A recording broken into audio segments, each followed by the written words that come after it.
क्या आप भी किसी बात को लेकर बहुत ज़्यादा सोचने लगते हैं? इतना सोचते हैं कि वह बात आपको टेंशन देने लगती है। कई बार किसी भी चीज़ के बारे में बहुत अधिक सोचने से थकान महसूस हो सकती है, दिमाग और मन पर बोझ बढ़ जाता है। ओवरथिंकिंग की समस्या आपको मानसिक रूप से बीमार कर सकती है। कुछ लोग एक ही समस्या को सारा दिन सोचते रहते हैं। आपके आसपास ऐसे कई लोग मिल जाएंगे। चिंताएं, परेशानियां, तनाव हर किसी की ज़िंदगी में होती हैं, लेकिन इसका ये मतलब नहीं है कि आप किसी भी एक बात को लेकर बैठे रहें, सोचते रहें। चिंता करने की आदत ही आगे चलकर ओवर थिंकिंग में बदल जाती है। आइए जानते हैं ओवर थिंकिंग के लक्षण और इससे बचने के उपाय। ओवर थिंकिंग जब हद से ज़्यादा बढ़ जाए तो इसे मानसिक बीमारी की कैटेगरी में रखा जाता है। जब कोई व्यक्ति छोटी सी बात को भी लंबे समय तक सोचने लगे तो वह ओवर थिंकिंग कहलाती है। किसी भी काम को करने या फैसला लेने से पहले लोग सोचते हैं, जो सही भी है।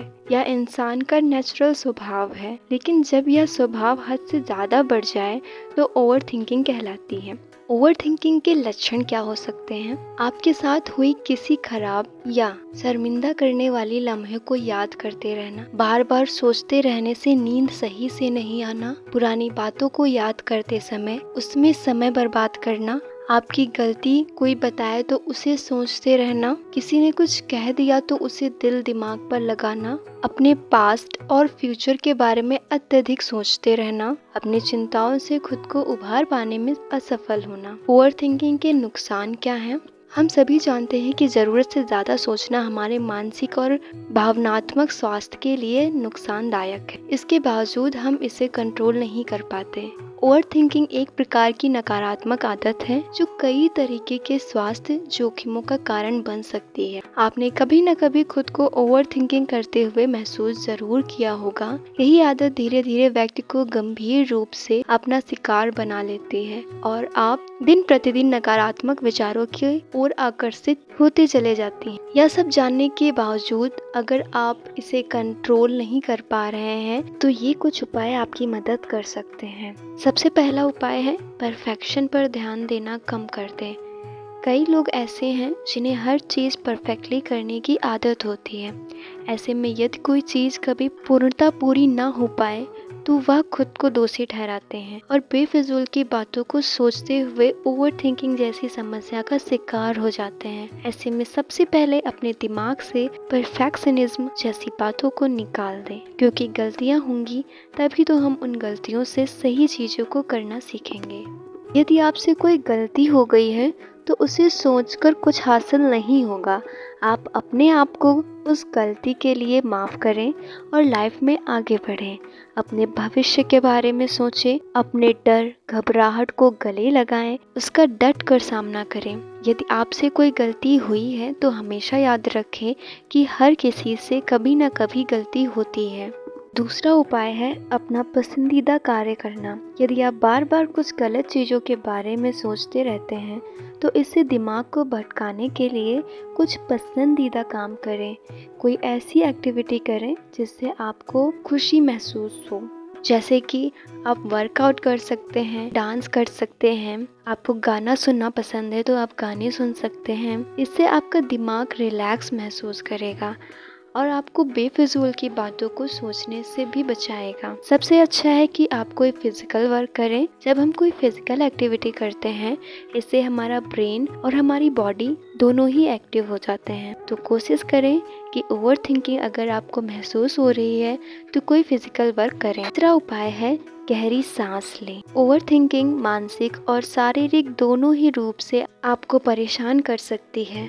ऐसे में शांत जगह पर बैठकर गहरी सांस लें, यह आपको रिलैक्स करेगा। इसके साथ ही यह आपके दिमाग में चल रहे विचारों को अवॉइड करने में मदद करेगा। आप जब कभी भी खुद को ओवर थिंकिंग के भंवर जाल में उलझता पाएं तो तेज गहरी सांस लें, आंखें बंद करें, सांस अंदर और बाहर छोड़ें। इस एक्सरसाइज को दिन भर में लगभग 3 बार 5 मिनट के लिए करें। आपको काफ़ी रिलैक्स और शांति महसूस होगी।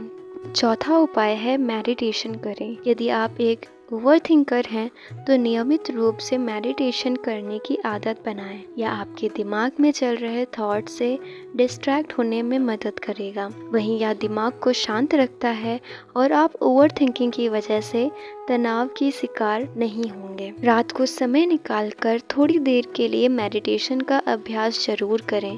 यह आपके अंदर सकारात्मक विचारों को स्थापित करता है। मेडिटेशन की मदद से आपके अंदर का डर, घबराहट कम होगा। मेंटली आपको रिलैक्स महसूस होगा।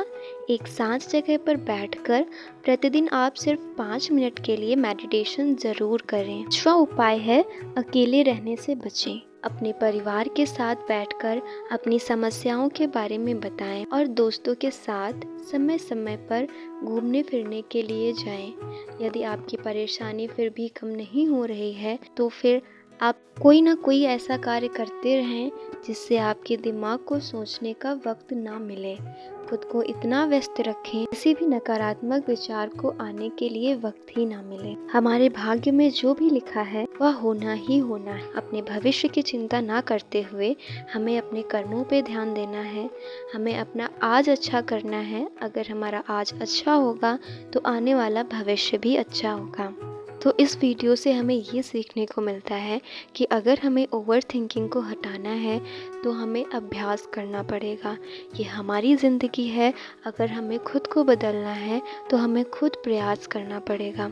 खुद को बदलने के लिए हमें समय समय पर कुछ बदलाव करने पड़ेंगे। अपनी गलत आदतों का त्याग करना होगा और अच्छी आदतों को अपनाना होगा।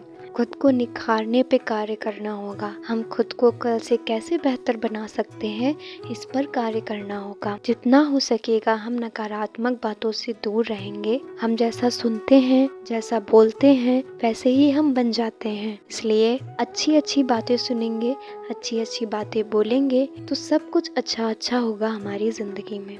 अगर किसी से गलती हुई है तो उसे माफ़ कर दें। अगर आपसे गलती हुई है तो आप माफ़ी मांग लें, लेकिन किसी भी हाल में खुद को खुश रखें, क्योंकि खुद को खुश रखना आपकी जिम्मेदारी है। मेडिटेशन की मदद से अपनी भावात्मक क्षमता को बढ़ाएं, अच्छा भोजन करें, अपनी शारीरिक क्षमता बढ़ाएं, अपने आप को एक बेहतर इंसान बनाएं। मुझे उम्मीद है कि आप सबको इस वीडियो से कुछ न कुछ सीखने को ज़रूर मिला होगा। बातें तभी काम आएंगी जब इन बातों को आप अपने जीवन में उतारेंगे। तक आप इन बातों को अपने जीवन में नहीं उतारेंगे, इन बातों का कोई महत्व नहीं है। जितना हो सके उतनी बातों को अपनाइए, उतनी अच्छी अच्छी बातों को अपने जीवन में लाइए।